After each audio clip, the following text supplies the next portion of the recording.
आगे बढ़ते हैं और सिंजीन की मैनेजमेंट से बात करते हैं। देखिए Q1 में रिजल्ट की बात करें तो रेवेन्यू में करीब 11% की बढ़ोतरी रही है, तो वहीं प्रॉफिट में करीब 15% का उछाल हमें देखने को मिला। मार्जिन में भी सुधार हुआ है और इस बार के नतीजे और ग्रोथ आउटलुक पर चर्चा के लिए हमारे साथ कंपनी के CFO दीपक जैन जी जुड़ रहे हैं। दीपक जी गुड मॉर्निंग, स्वागत है आपका CNBC आवाज पर। कॉन्ग्रेचुलेशंस, नंबर तो अच्छे लग रहे हैं, एबिटा में अच्छी खासी बढ़त हमें देखने को मिली। कुछ और हाइलाइट्स बताएं इस क्वार्टर के।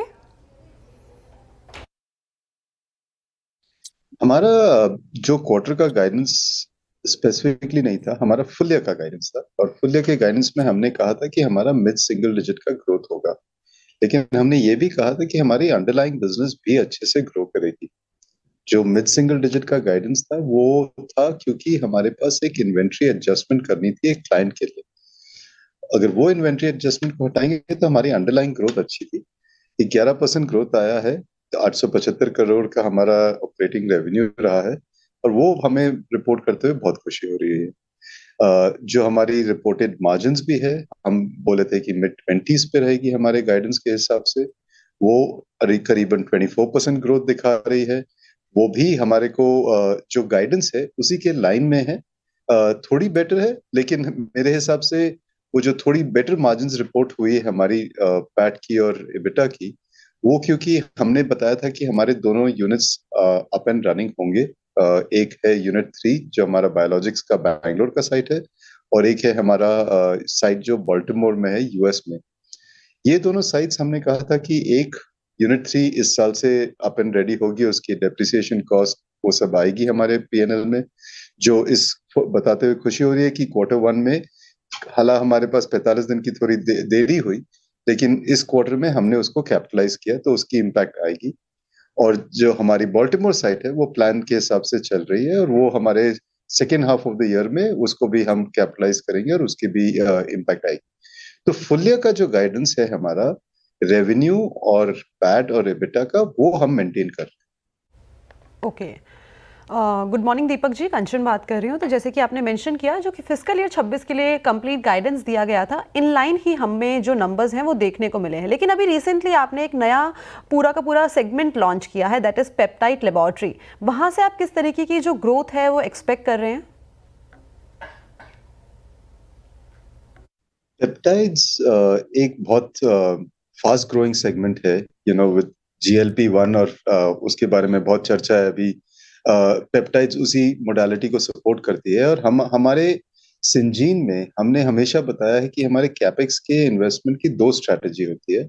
एक होती है कैपेसिटी बिल्डिंग, जिसपे जैसे हमने बाल्टीमोर साइट एक्विजिशन की थी, यूनिट 3 की एक्विजिशन की थी, वो हमारे capacity on the need of the client की रिक्वायरमेंट्स के हिसाब से। सेकेंड होती है हमारी कैपेबिलिटी एक्सपेंशन के लिए। तो ये पेप्टाइड लैब है, या पिछले साल हमने एक DMPK का ऑटोमेशन किया था, ये हमारे कैपेबिलिटी इंप्रूवमेंट करती है, कैपेबिलिटी एनहांसमेंट करती है। और वो कैपेबिलिटी जो हमको हमेशा टेक्नोलॉजी के फोरफ्रंट पे रखती है, कि जब क्लाइंट्स आए हमारे पास वो ऑफरिंग रहे, हमारे पास बेस्ट टेक्नोलॉजी हो, बेस्ट सपोर्ट स्ट्रक्चर्स हो, बेस्ट इन्वेस्टमेंट्स हो क्लाइंट के लिए। तो हमारे कैपेक्स इन्वेस्टमेंट्स की ये दो स्ट्रेटजी रही है, और वही कैपेक्स इन्वेस्टमेंट स्ट्रक्चर्स को लेके हम आगे बढ़ रहे हैं। पेप्टाइड लैब एक नई मोडालिटी को एड्रेस करती है जो बहुत फास्ट ग्रोइंग। ओके, नई मोडालिटी को एड्रेस करती है जो फास्ट ग्रोइंग है। लेकिन दीपक जी, आपने Q1 में कितने क्लाइंट्स जोड़े, कितने ऑडिट्स कंप्लीट हुए हैं, इसका अंदाजा अगर आप दे पाएं। हमारे क्लाइंट ऑडिट्स और रेगुलेटरी ऑडिट्स हमेशा चलते जा रहे हैं। हमारे पास इस साल एक हमारी जो ह्यूमन फार्माकोलॉजी डिपार्टमेंट है, उस पे एक FDA का ऑडिट था, और उस पे बिना किसी ऑब्जर्वेशंस के हमें पूरी क्लियरेंस मिली। वो हमें बहुत खुशी हुई थी। और पिछले क्वार्टर में हमारे एक बायोलॉजिक्स यूनिट पे भी एक FDA ऑडिट हुई थी। उस पे हमारे को 483 ऑब्जर्वेशंस आए थे।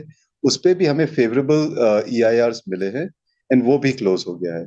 तो इसके अलावा करीबन, अब नंबर टॉप ऑफ माइंड मेरे पास नहीं है, लेकिन हमारे पास क्लाइंट के ऑडिट्स भी होते हैं। करीबन 20 एक ऑडिट हुए थे, बट वो हमारे पास रेगुलर रहते हैं। हर साल, हर क्वार्टर, हर साल काफी क्लाइंट्स आते हैं जो हमारे को ऑडिट करते हैं, और इसी के लिए हमारे पास 400 प्लस क्लाइंट्स हैं आज के दिन। तो वो हमारे साथ रहते हैं, हमारे लैब्स को रेगुलर इंस्पेक्शंस करते हैं, और FDS के भी इंस्पेक्शन होते हैं। जो बताते हुए खुशी हो रही है कि सब अच्छा चल रहा है, सबके ऑडिट सब क्लियर आ रहे हैं एंड क्लाइंट्स हमें बिजनेस देने के लिए उत्सुक थे। तो रेगुलेटरी फ्रंट में जो चीज़ें हैं हमें काफ़ी ज़्यादा स्मूथ होती हुई दिखाई दे रही हैं, लेकिन इस टाइम पे अगर हम कैपेसिटी एडिशन के फ्रंट में बात करें, स्पेशली इंडिया और यूएस की ज्योग्राफी में, तो पाइपलाइन किस तरीके की दिखाई दे रही है? हमारी ओवरऑल अगर आप देखेंगे तो मैक्रो इकोनॉमिक सिचुएशन जो हमने बताया था वो हमेशा, अब जब साल के बिगनिंग में गाइडेंस भी दिया था कि वॉलेटाइल रहेगी, राइट। अभी अगर आप बायोटेक फंडिंग देखेंगे उस पे, बायोटेक फंडिंग में भी अभी भी वॉलेटिलिटी है। चाइना +1 पे भी सब large and mid size farmers जो हैं वो अपने ओवरऑल सप्लाई चेन को रीहैश कर रहे हैं या अपना सोच रहे हैं सप्लाई चेन कैसे करेंगे। ये टैरिफ्स का एक नया मोड़ आया है, एंगल आया है, जहाँ पे अब अभी भी अनसर्टेनिटी है बहुत। क्लाइंट्स आ रहे हैं हमारे पास, हमारे आरएफपीज पे अच्छी ग्रोथ हो रही है, लेकिन क्लाइंट्स भी अपने overall supply chain, overall manufacturing, overall services के बारे में सोच रहे हैं। द गुड न्यूज ये है कि आज के दिन ओवरऑल सीडीएमओ और सीआरडीएमओ सेगमेंट में ग्रोथ अच्छी है और वो ग्रोथ फार्मा इंडस्ट्री की ग्रोथ से आगे है। उसका ये इंटरप्रिटेशन कर सकते हैं कि सीआरडीएमओ सेगमेंट पे ग्रोथ फार्मा इंडस्ट्री से ग्रोथ से ज्यादा है, तो वो हमारे सेगमेंट के लिए अच्छा ही रहता है और वो हम देख रहे हैं हमारे पास आरएफपी इंप्रूवमेंट्स हो रही है। तो अब देखते हैं ये आरएफपी इंप्रूवमेंट्स को हम कैसे और अपने क्लाइंट्स में कन्वर्जन करते हैं। ग्रोथ तो दिखी है।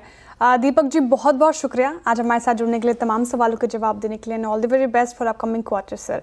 चलिए अब आगे बढ़ते हैं।